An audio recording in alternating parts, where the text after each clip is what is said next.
Hello, test. Gentlemen, I believe we've regained audio control. David, your question for Governor Carter. Well, Governor, Playboy magazine quotes you as saying you've lusted after hundreds of women. Now, what exactly were you thinking about? Sky rockets in flight, afternoon delight. Thank you, Mr. Carter. That was nasty.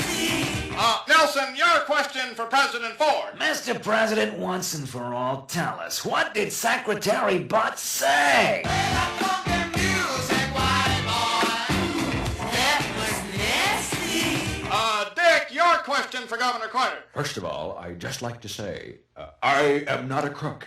Do you have a question, Dick? I mean, why doesn't somebody ask me if I'm a crook? Nobody ever asked me if I was Hubert, your question for Governor Carter. Well, by golly, you've made some disparaging remarks about Henry Kissinger, sir. Now, if you're elected, will he continue as Secretary of State? Really? Well, let me ask you something, Peanut Boys. Who's gonna take my place? David, your question for the President. Mr. President, I wonder if you have anything to say concerning your son's alleged use of marijuana.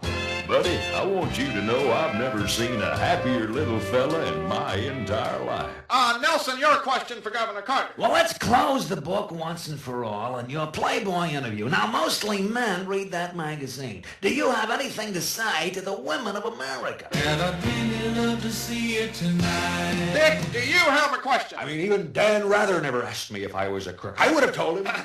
Hubert, your question for the President. Well, Mr. President, would you tell us, please, former President Nixon's final words to you as you learned that you were to take over the reins of office? I'll tell you what I said. I said, Jerry, I am not a crook. Will you let Mr. Ford answer the question? Yes, Mr. Ford, what did he say? I called you here today for a bit of bad news. Well, did he say anything else to you? I won't be able to see you anymore. Gentlemen, I believe this is our last record. Allow me to say... Let's just kiss and say goodbye. Wait a minute, there'll be no kissing until somebody asks me if I'm a crook. Now, you waited for 2 years to hear this. I've been waiting to give some answers. Nobody asked me a damn question.